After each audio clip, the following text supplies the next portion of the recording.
Welcome to WB prep. WB prep চ্যানেলে আপনাদের সকলকে স্বাগত।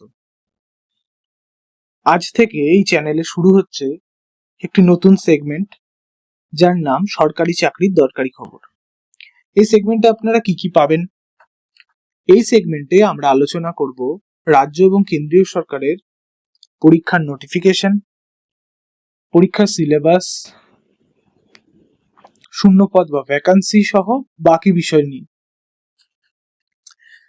তাহলে চলুন আমরা শুরু করি আজকের এই নতুন সেগমেন্ট, যার প্রথম টপিক হচ্ছে, আপনারা থাম্বনেলে এর মধ্যেই দেখতে পেয়েছেন, ক্লার্কশিপ পরীক্ষা।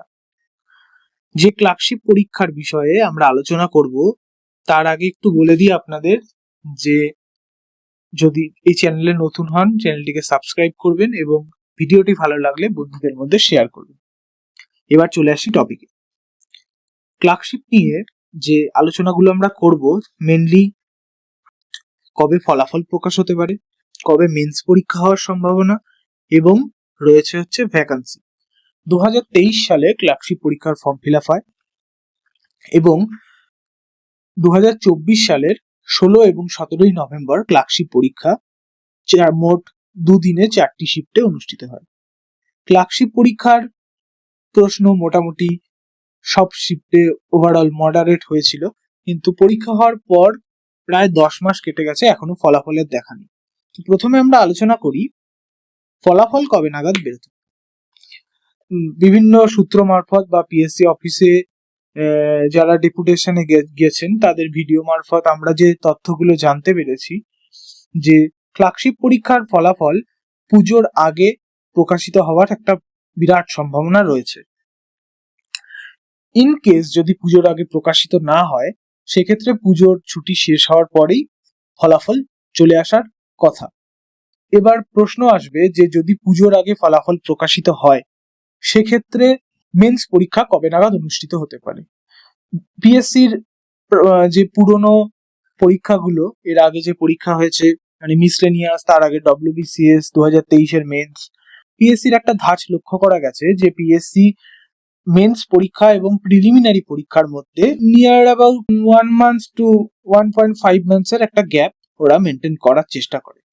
তো সেই হিসাবে যদি আমরা দেখি, তাহলে যদি পুজোর আগে ফলাফল প্রকাশিত হয়, তাহলে মোটামুটি নভেম্বর মাসের শেষের দিকে একটা মেন্স পরীক্ষা হওয়ার একটা সম্ভাবনা রয়েছে এবং কানাঘুষো একটা তারিখ শোনা যাচ্ছে। ইতিমধ্যে 30শে নভেম্বর একটা তারিখ কিন্তু শোনা যাচ্ছে।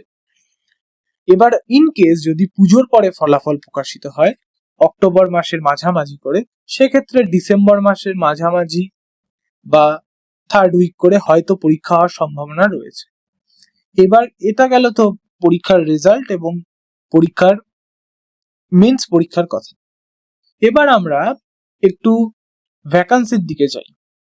ভ্যাকান্সি নিয়ে বিভিন্ন রকম আলাপ আলোচনা, কানাঘুষো ইত্যাদি চলতেই থাকছে এবং পিএসসি যত তাড়াতাড়ি ভ্যাকান্সি ডিক্লেয়ার করে দেবে সেটা স্টুডেন্টদের জন্য খুবই ভালো হবে, কারণ তারা ভ্যাকান্সি অনুযায়ী একটা কাট অফ বা তাদের সিলেকশনের বিষয়ে নিজেদের মধ্যে একটা ধারণা চলে আসবে। এবার বিভিন্ন সূত্র মারফত যে খবরগুলি পাওয়া যাচ্ছে, বা পিএসসির প্রাক্তন ডেপুটি সেক্রেটারি স্যারের মারফত হোক বা বিভিন্ন ডেপুটেশন মারফত হোক, নিয়ার অ্যাবাউট 8,000 ভ্যাকান্সি কিন্তু আছে।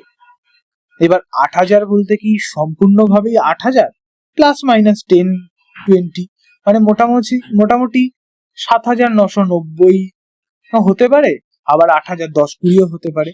তবে যা শোনা যাচ্ছে 8,000 ভ্যাকান্সি কিন্তু আছে। মাঝে একটা 9,000-9,500 ভ্যাকান্সির কথা শোনা গেছিল, কিন্তু আপনারা ইতিমধ্যেই দেখেছেন মুখ্যমন্ত্রীর একটি ঘোষণা যে এডুকেশন দপ্তরের যে ক্লার্কের ভ্যাকান্সিগুলো সেগুলো আপাতত দেওয়া হচ্ছে না। তো সেই হিসাবে যদি ধরা হয় সেগুলো ক্লার্কশিপে অ্যাড হবে, তাহলে সেক্ষেত্রে কিন্তু 1,200-1,300 ভ্যাকান্সি কমতে পারে। কিন্তু চিন্তা করার কোনো কারণ নেই, 8,000 কাছাকাছি কিন্তু ভ্যাকান্সি থাকবে আমরা যতটা খবর পেয়েছি। এরপর যখন ভ্যাকান্সির কথা এলোই, তাহলে ভ্যাকান্সি অনুযায়ী কাট অফের কথাও চলে আসে। কাট অফ নিয়ে আপনারা যদি ভিডিও চান, আমরা সেপারেট একটা ভিডিও করব। একটা ওভারঅল আলোচনা করার একটু চেষ্টা করছি কাট অফ নিয়ে। যদি 8,000 ভ্যাকান্সি থাকে, পিএসসি অতীতে ক্লার্কশিপ পরীক্ষায় 2019-এর ক্লার্কশিপ পরীক্ষায় মোটামুটি 8.5-9 গুণ তারা মেন্স পরীক্ষার জন্য ডেকেছিল। তো সেক্ষেত্রে যদি 8.5 থেকে 9 গুণ যদি মেন্স পরীক্ষার জন্য ডাকা হয়, 8.5 গুণ ধরেই যদি এগোনো হয়, নিয়ার অ্যাবাউট 70,000 পাস করার কথা। সেই হিসাবে প্রশ্নপত্রের মান বা অন্যান্য বিষয় বিবেচনা করলে অন্যান্য বিষয়ের মধ্যে কি আসছে সেটা হচ্ছে ক্লার্কশিপ পরীক্ষায় কিন্তু অনেক পরীক্ষার্থী পরীক্ষা দিতে যায়নি। মোটামুটি 55 to 60% পরীক্ষার্থী পরীক্ষা দিয়েছে। এবার সেই হিসাবে বিবেচনা করলে এবং প্রশ্নপত্রের মান, মিসলেনিয়াসে আপনারা দেখেছেন মিসলেনিয়াসের ক্ষেত্রে কাট অফ হাই গেছে, কিন্তু ক্লার্কশিপ পরীক্ষার প্রশ্ন কিন্তু মডারেট হয়েছে এবং মিসলেনিয়াস পরীক্ষার তুলনায় যথেষ্ট কঠিন হয়েছে বলে আমাদের ধারণা।